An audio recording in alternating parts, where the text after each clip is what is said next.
Viewers welcome back to Varsha kitchen. இன்றைக்கி நம்ம வீடியோவில் சூப்பரான பட்டர் பீன்ஸ் பிரியாணி எப்படி செய்யலாம் இந்த வீடியோவில் பார்க்க போகிறோம். இதுக்கு சூப்பரான ஒரு சைட் டிஷ் ரெசிபி நம்ம பார்க்க போகிறோம். எக் கிரேவி, எக் தொக்கு எப்படி செய்யலாம் இந்த வீடியோவில் பார்க்கலாம். வாங்க செய்ய ஸ்டார்ட் பண்ணிடலாம். ஒரு மிக்ஸி ஜாரில் கொஞ்சமாக ஒரு கைப்பிடி அளவு கொத்தமல்லி இலையும் ஒரு கைப்பிடி அளவு நம்ம புதினாவை ஆட் பண்ணிக்கலாம். இது கூட இஞ்சி ஆட் பண்ணிக்கலாம். இது கூட 2 பச்சை மிளகாய் நம்ம காரத்துக்கு ஏற்ற மாதிரி ஆட் பண்ணிக்கலாம். 4 பல்லு பூண்டு ஆட் பண்ணிக்கலாம். இதை நல்லா நைஸாக நம்ம அரைச்சி எடுத்துக்கலாம் பேஸ்ட் மாதிரி. இப்போ இதை நைஸாக அரைச்சி எடுத்தாச்சு. ஒரு குக்கரில் 2 ஸ்பூன் அளவு ஆயில் ஆட் பண்ணிக்கலாம். 1 ஸ்பூன் அளவு நம்ம கீ ஆட் பண்ணிக்கலாம். இப்போ இது கூட பட்டை, ஏலக்காய், பெருஞ்சீரகம் ஆட் பண்ணிக்கலாம். சோம்பு ஆட் பண்ணிக்கலாம். இது கூட நீளமாக கட் பண்ண 2 பெரிய வெங்காயத்தை நம்ம இந்த மாதிரி கட் பண்ணி ஆட் பண்ணிக்கலாம். இப்போ வெங்காயம் நல்லா வதங்கிறதுக்கு நம்ம கொஞ்சமாக சால்ட்டு சேர்த்துக்கலாம். இப்போ வெங்காயம் நல்லா வதங்கிடுச்சு. இப்போ வெங்காயம் இந்த மாதிரி நல்லா முருகலாக வதங்கினதும் நம்ம தக்காளி ஆட் பண்ணிக்கலாம். 2 தக்காளி நான் ஆட் பண்ணியிருக்கேன்.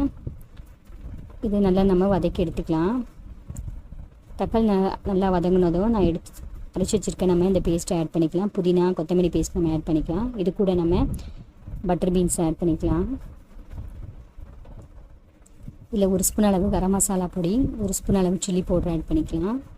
1 ஸ்பூன் அளவு பிரியாணி தூள் ஆட் பண்ணிக்கலாம். 1 ஸ்பூன் அளவு நம்ம மல்லித்தூள் ஆட் பண்ணிக்கலாம். இது எல்லாத்தையும் நல்லா மிக்ஸ் பண்ணிக்கலாம். இல்லை 1 ஸ்பூன் அளவு நம்ம தயிர் ஆட் பண்ணிக்கலாம்.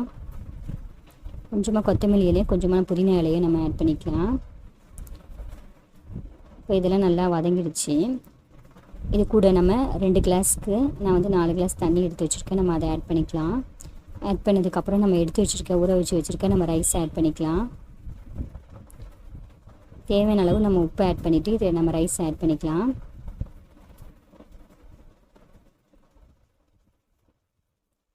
ரைஸ் ஆட் பண்ணது பிறகு நல்லா இந்த மாதிரி நம்ம மிக்ஸ் பண்ணி விட்டுக்கலாம். இப்போ இதை க்ளோஸ் பண்ணி வச்சுட்டு ஒரு 2 விசில் வரைக்கும் நம்ம குக் பண்ணி எடுத்துக்கலாம். இப்போ சூப்பரான நம்ம பட்டர் பீன்ஸ் பிரியாணி ரெடி ஆயிடுச்சு. இது கூட நம்ம லைட்டாக மேலே வந்து கீ அப்ளை பண்ணிட்டு நம்ம வந்து இதை வந்து நம்ம மாதிரி கலரி எடுத்துக்கலாம். சூப்பராக நம்ம பட்டர் பீன்ஸ் கிரேவி ரெடி ஆயிடுச்சு. இப்போ இதுக்கு நம்ம சூப்பரான ஒரு சைட் டிஷ் ரெசிபி எப்படி செய்யலாம் இந்த வீடியோவில் பார்க்க போகிறோம். எக் கிரேவி நம்ம எப்படி செய்யலாம் இந்த வீடியோவில் பார்க்கலாம். அதுக்கு வந்து ஒரு பேனில் நம்ம 2 ஸ்பூன் அளவு ஆயில் சேர்த்துக்கலாம். 1 ஸ்பூன் அளவு கடுகு, சும்மா கறிப்பீல் எடுத்து சேர்த்துக்கலாம். நம்ம கட் பண்ணி வச்சுருக்க வெங்காயத்தை ஆட் பண்ணிக்கலாம். வெங்காயம் வதங்கிறதுக்கு நம்ம கொஞ்சமாக சால்ட்டு ஆட் பண்ணிக்கலாம். வெங்காயம் நல்லா வதங்கிடுச்சு. இதில் வந்து ஒரு 3 தக்காளி வந்து இந்த மாதிரி பேஸ்ட்டை நான் அரைச்சி ஆட் பண்ணியிருக்கேன். இந்த மாதிரி அரைச்சி நம்ம ஆட் பண்ணிக்கலாம். தக்காளி நல்லா நீர் விட்டு இந்த மாதிரி நல்லா வதங்கவும் 1 ஸ்பூன் அளவு சில்லி பவுடர், 1 ஸ்பூன் அளவு நம்ம மல்லித்தூள், 1 ஸ்பூன் அளவு கரம் மசாலா பொடி, 1 ஸ்பூன் அளவு மஞ்சள் தூள் ஆட் பண்ணிக்கலாம். இப்போ இது எல்லாத்தையும் நல்லா ஒன்றா மிக்ஸ் பண்ணிக்கலாம். இப்போ இதெல்லாம் குக் ஆகி இந்த மாதிரி எண்ணெய் விட்டு வர டைமில் நல்லா குக் பண்ணிக்கலாம். இது கூட நம்ம கொஞ்சமாக வாட்டரை ஆட் பண்ணிக்கலாம். இப்போ இது எல்லாத்தையும் நல்லா மிக்ஸ் பண்ணிவிட்டு நம்ம மூடி வச்சிடலாம். இந்த மாதிரி கொதி வரவும் எண்ணெய் பிரித்து தனியாக வரவும் நம்ம எடுத்து வச்சுருக்க எக்கை ஆட் பண்ணிக்கலாம். இந்த மாதிரி எக்கை வந்து நான் ஆஃபாக கட் பண்ணி ஆட் பண்ணியிருக்கேன். இந்த மாதிரி ஆட் பண்ணிவிட்டு நம்ம செஞ்சுருக்க கிரேவியை இந்த மாதிரி மேலே அப்ளை பண்ணிக்கலாம். நல்லா குக் ஆகிடுச்சு எக்கு.